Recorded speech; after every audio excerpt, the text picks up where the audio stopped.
evening, everybody. Good night, or no, good evening. I think is what you say when you say hello.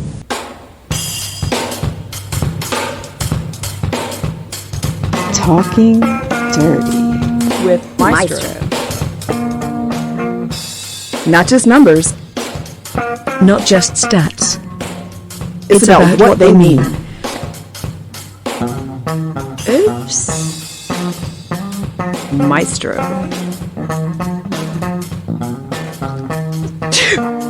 We're gonna throw this into a movie. See, is that better for you? Educate me. I'm going to send to you the information. Talking Dirty.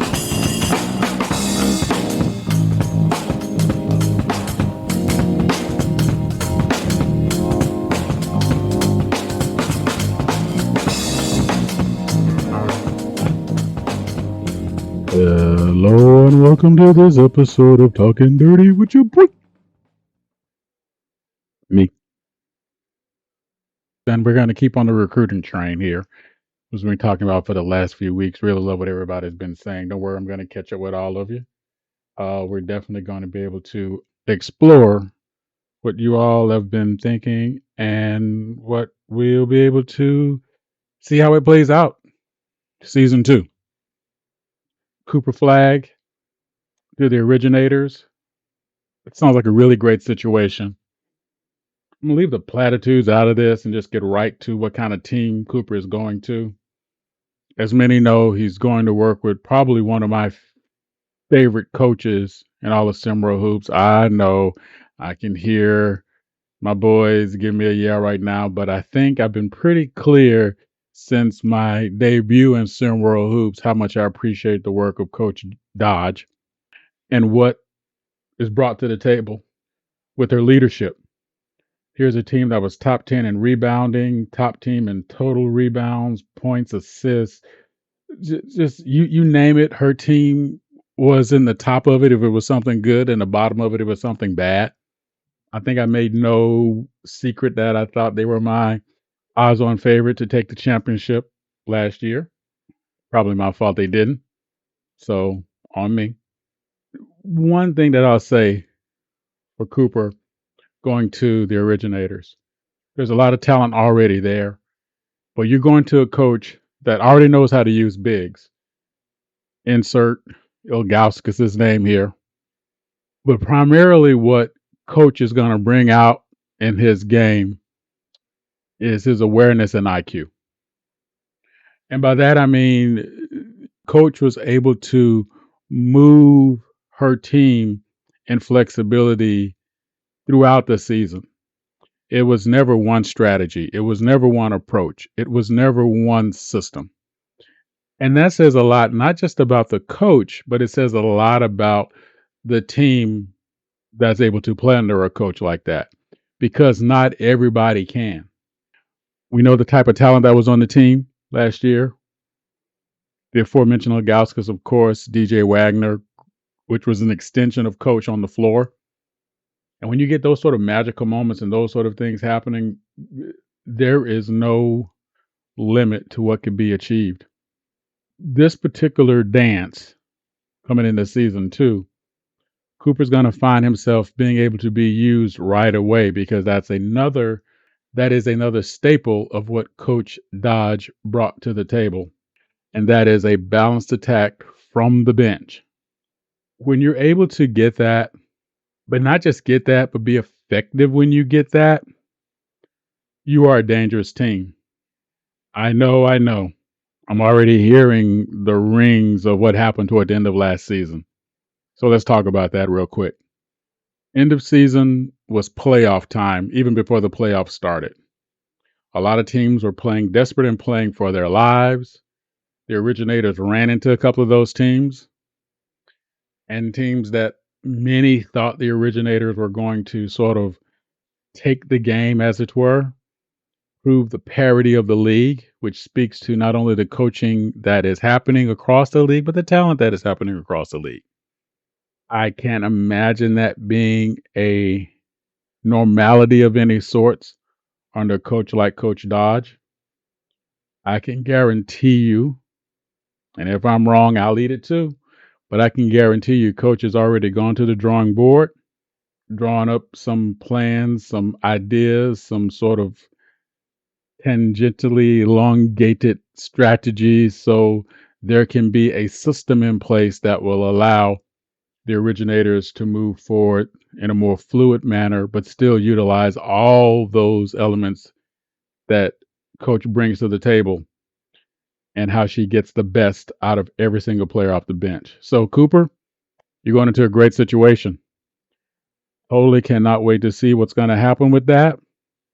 And this is definitely a you have no excuse situation. So, just letting you know, that is exactly what's going down. Let me know what you think. Saw some of the postings earlier. Let me know what you think now that you've kind of digested a little bit, that you kind of marinated a little bit, that you kind of have an idea of because we ain't done yet. Feel about everything, and yell at your boy. You know your boy's right here now. Me. Thank you for listening to this first half of Talking Dirty with your boy. Catch you on the other side.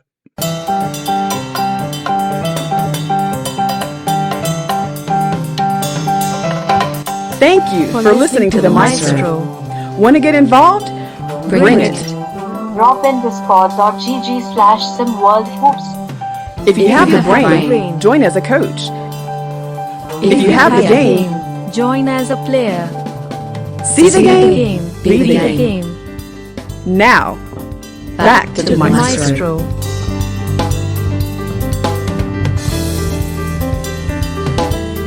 Sorry. We'll be right back. Okay, we're back.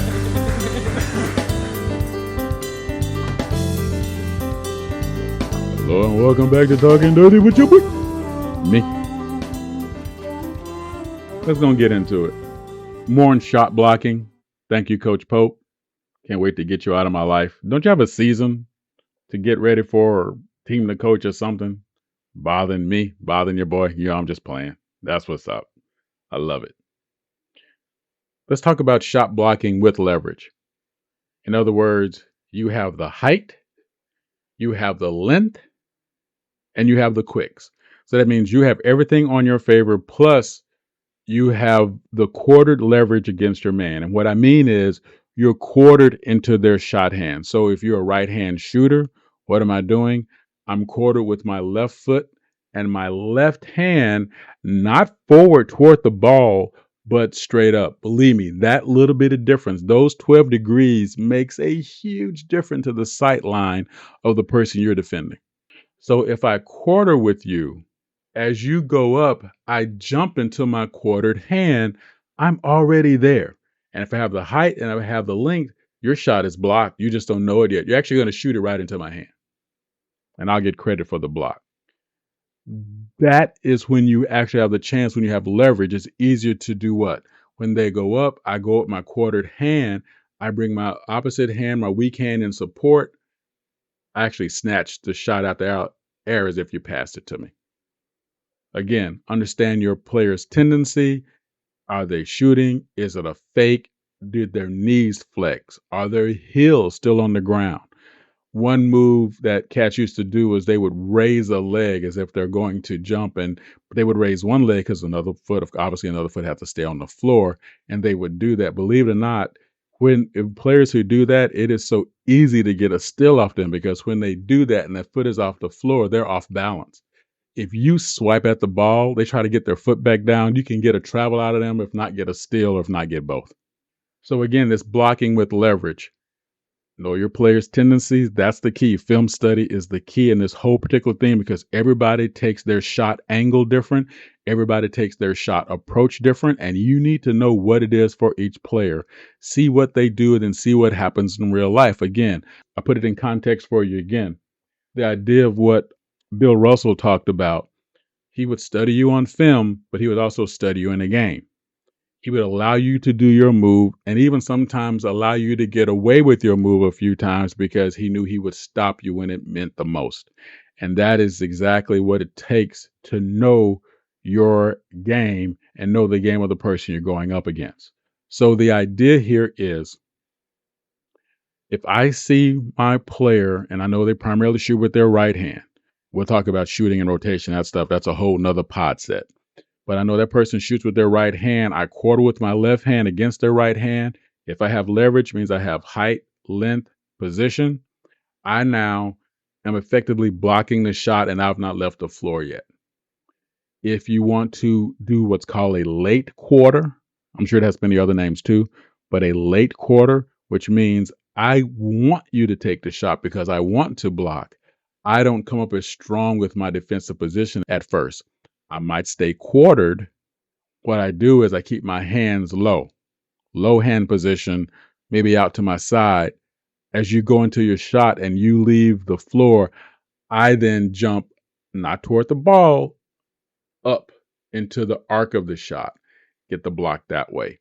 That's about timing, understanding how your person releases. Do they have a long release? Do they have a quick release? Some cats you can't do that with. If they have a super quick release, cats, old school cats like Reggie Miller, man, it just looked like his hands were always in the T, his thumbs were always in the T position because he would catch and shoot and the ball looked like it never stopped spinning. Some guys can do that. You're not going to block that because they're not going to give you enough time. But there are other cats that have really, really elongated shots. That gives you a chance to get in there and take care of that. Again, that's with leverage. You have to make that work for you. You have to make that timing work, but you also have to know your opponent's release point and their release timing. That is key to make that work for this particular case in order to block those shots. We'll get into what it means to block a shot in the low post next, more than likely. Hopefully this helps you out. Again, you know what to do. Yell at your boy. Let me know what's up. Anything more you want to hear about, anything more you need to hear about, because we're all in this together, right? We're talking about what it takes to make us all better. And shot blocking is one of those things you can do regardless of your height, regardless of your position. It is something that you can do if you play the game the right way. In other words, you play ahead of the ball, not behind of the ball. And everyone here is good enough to do that. I know that because I've seen it. You know what's up. Holler at your boy. Let me know what's going down. And will somebody please go on and give Jason Bourne a yell and tell him I'd really like to get my truck back? Like I need to talk to somebody.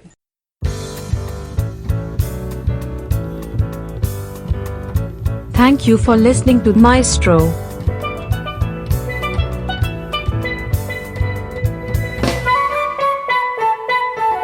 Thank you again for checking out Maestro. Drop a tag below and give us a piece of your mind. See you next time.